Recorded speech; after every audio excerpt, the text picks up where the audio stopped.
All right, so a lot's changed since the previous time we were here. Um, let's just say that originally was having a discussion. I was looking at possibly getting some cams. I've been looking online. I've had a discussion before. I made a previous video about cams and everything else. As you guys know, I've got Daniel Crow racing cams, but I have been super impressed with them. Especially knowing the fact that these have a different lift, and the ones that are currently available to get them on Daniel Crower's website as well as Gray Area have a much higher lift as well. So to me, that tells me that I don't think they were performing up to what they thought either. And so originally it was marketed as like a higher duration cam and no lift, so like factory lift. And so I didn't really like that after running it for a while and then seeing another revision coming out saying that they're going to have a different lift cam. So I reached out to NMW Racing again to kind of chit chat with them. I was already kind of talking to them from the last time, mainly because I bought that cylinder head, as you guys remember. And during that time frame, I kind of went over and talked to them about some stuff, specifically about the clogged port, which, they did acknowledge. And they also talked about making sure that they go over with their team and look out for that kind of stuff to make sure, hopefully, that stuff's cleaned up. At the end of the day, that's a normal thing, right? Anybody that goes through and does any kind of machine work, just always inspect your stuff, regardless. You could take your stuff to a machine shop anywhere, and at the end of the day, you should always go through, check all your machine work, no matter what, regardless of who you get it from, unless you're doing the work yourself. But even then, go through the process of cleaning it. So, what we have today is a little evolution. So, this changed a lot because I originally discussed about buying some cams, and we talked for quite a long time. He's fairly knowledgeable about these engines. It was what it seems like to me. They have a whole website with a huge catalog, and so I was surprised that it was just, so he was so freely informed and was willing to talk about it. So that was pretty good. Enjoyed that part. Well, push come to shove, we worked out something, and he gave me a little bit of a discount, which is awesome, and was really easy to work with. Just kind of going over stuff, going over questions, it was a good experience. So I was pretty happy about that. But what I ended up doing instead was, rather than just getting cams, ended up getting the entire head assembly. So if you saw the short I posted on there already, this is the entire head assembly that comes from them. And we're just going to do a quick little overview. So first of all, right out the bat, it dawned on me, and I just realized, because all of these bolts are different colors. And it dawned on me that when you get it from them, they purposely colored these. You can tell that they used like a marker or something, which is good because these bolts on the corners are longer. Well, maybe it's from the factory color. Maybe KTM changed their setup, because my first gen doesn't have colored bolts like this. Well, I don't know if they did it or if it was KTM, but I'm glad somebody decided to make some kind of change, because these are longer. If you get them in the wrong position, you'll actually start ripping threads out of the head because of that. So, cool. But this is the complete package, essentially. The only difference is well, we'll get to that. I'll talk to you guys about that in a little bit. But, full setup, cam bridge. I'll go ahead and pull out the cam bridge bolts so we can get the cam bridge off.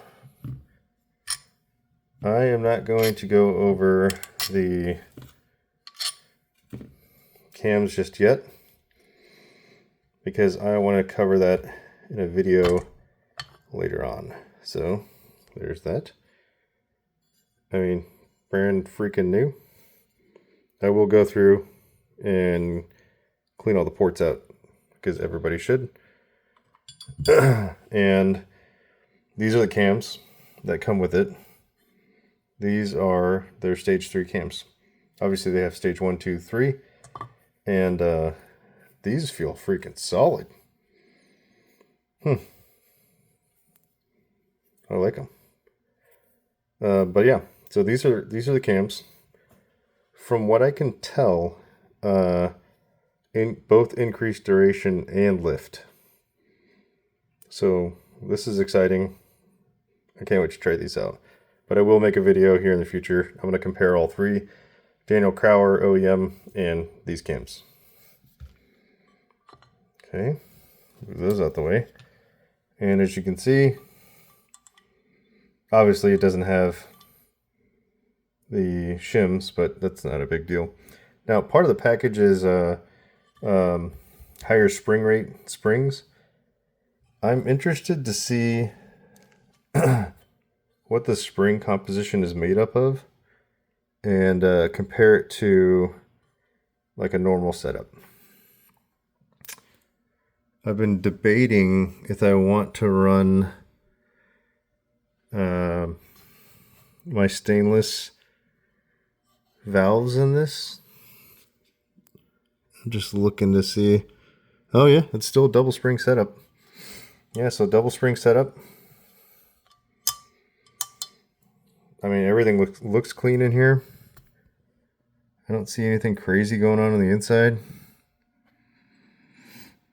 Even in the corners, right? That's kind of where you would see all kinds of junk built up. Nothing inside of here. Looks clean.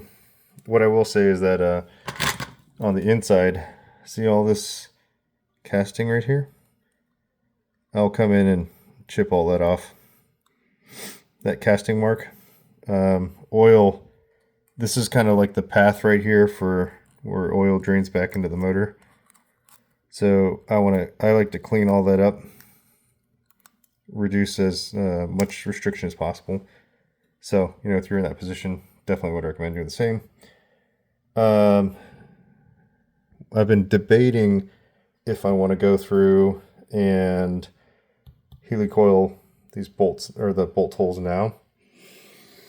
It's always a problem. I might do maybe like this back one, because when the engine's in the car, or the motorcycle car, when the engine's in the motorcycle, that one is an absolute pain to get to. So, I just noticed something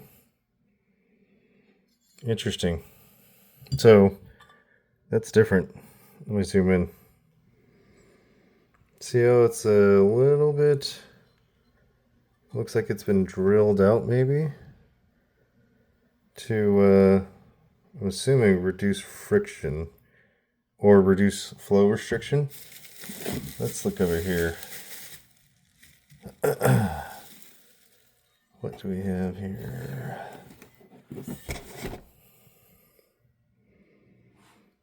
Okay. No, I guess it's about the same. No, maybe it is opened up a little bit. This one right here. So yeah, it looks, maybe it could be just from the machine shop, from the OEM.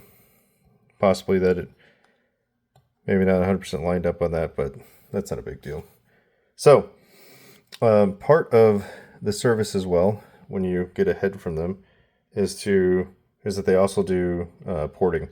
Now, what I would suggest to you is, depending on your setup, you would talk to them about your porting, because airflow obviously matters, but more importantly, you know, there is technically such thing as too much airflow, and if you're not running the big bore setup like what I plan on doing, you might be better off not porting out some of this stuff, right? So the intake, for example, the intake on this is ported, and I gotta say, like, they do a really good job at porting. It is definitely nice and smooth inside of there, and I was very pleasantly surprised by how good of a job they poured this thing. So intake is ported. Again, big bore, so airflow probably going to matter a little bit. If you have a normal size KTM, an actual 272, I probably would steer away from porting out the intake because it might be a little bit too much airflow, to be honest. Exhaust side is also ported.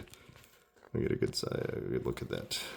So look at that, pretty good porting. Not gonna lie, pretty happy with that. So intake, exhaust, and looking at the bottom here, they also clean up the combustion chamber. So nice and smooth through here. This whole area. They did a really good job. These are OEM diameter valves. I've got some OEM valves here and they match up perfectly. So I did not get the 1mm over bore, but that's totally fine. I'm going to end up getting, like I said, my stainless valves, and I'll probably slap the stainless ones in, lap them, and then be good with it. One thing that I can say is, so these valves are dished more than these ones. So I wonder if that will increase compression ratio because of that. Let's look at this exhaust side. Maybe a little bit. Wait, this is, nope, sorry, intake side. Intake side's about the same. Exhaust side is definitely flatter on this one though. So probably a little bit of increased combustion because of that. But one other thing that they do, and this part I'm excited about because I really didn't want to have to do this, but normally when you get the big bore kit, you have to do some machine work so that you can match up the ports, because when they do their ports, they increase it. So remember how in here you can see how it's slotted? They increase the port size. They kind of had to shift it because of the big bore. And then same with over here, they increase the port size here, which this is the, yeah, this is the corresponding port here. So they widen that out as well. And as you can see on the inside of here, that is much wider as well. So I'm gonna have to try to make sure I do a really good job at cleaning the insides of these out, just to make sure nothing got inside of there. But deck surface looks really good, feels nice and smooth. I'm gonna go through with a probably straight edge and a feeler, and maybe some Dicom too, and just check the overall flatness. But machine work is a huge plus. If you talk to them, then chances are they'll, just machine that in for you prior to sending this out to you. So, so that part's exciting. But overall, like this is honestly an amazing value in a lot of ways. So, I mean, think about it, right? Because I went and looked it up just out of curiosity. The best deal that I want to say that I found, if you were to go buy, let's say you wanted to buy a used head with like used internals, used cams and everything, shipping plus tax, I think it came out to like, it was like $360, which, that's a pretty decent amount. Brand new head with brand new cams and valve train, because when you buy the head, it doesn't come with a valve train. It's like $820, I think is what it is, if you were to buy it. And that's with like a bunch of those components being on sale at the moment. This, if you were to buy it with shipping, I think it was like, I want to say it came out to like $520. Now keep in mind that's $520, but you would have the 1mm oversized piston or valves. You would have whatever stage cams that you want. That's also the porting, because it does, obviously they do the porting, the machine work to the head itself, so you wouldn't have to take it to a machine shop. All the valve train and everything already included for, 520 bucks. That's really hard to beat, all things considered. That's shipped, by the way. Like 520 bucks shipped is an amazing price. Now, I don't really think I need those valves,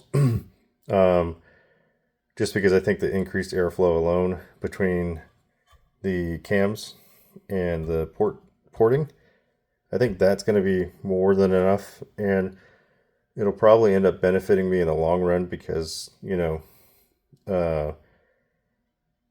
more airflow isn't necessarily always the right answer sometimes.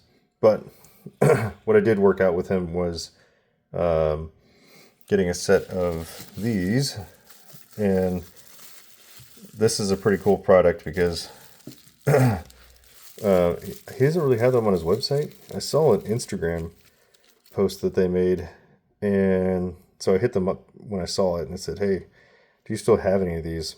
And he did, or he does, I should say.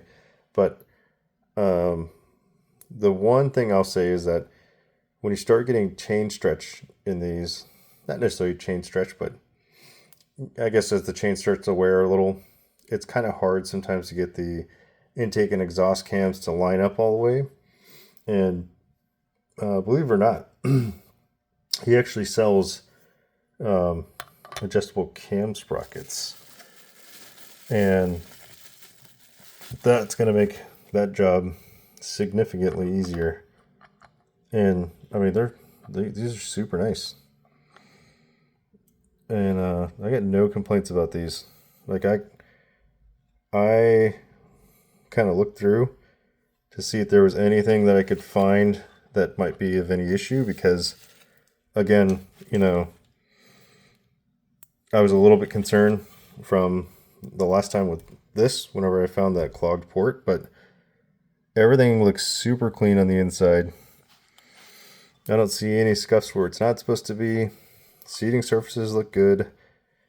Their cams look good. Cam gears look good. I mean, we'll do a little quick close-up. Everything looks great. So I'm really looking forward to eventually, look at that, eventually getting all this together. I still got a few things that I've got to get in, and then I can start kind of, piecing everything together. It is kind of riding season up here too. So, I'm not necessarily in a rush to take everything apart just yet, because I still want to be able to ride, at least until it gets super cold. And in which case, I'll take it all apart and start working on piecing it all together. But yeah, that's it. Like, I got nothing to complain about when it comes to this thing. OEM stuff, and everything looks great. I mean, it's got the retainers and all that stuff. So, well, that's it for now. I mean, I think the last major thing I need is ordering a set of head studs. And yeah, that's it. But as always, if you got questions, feel free to reach out. That's it for now.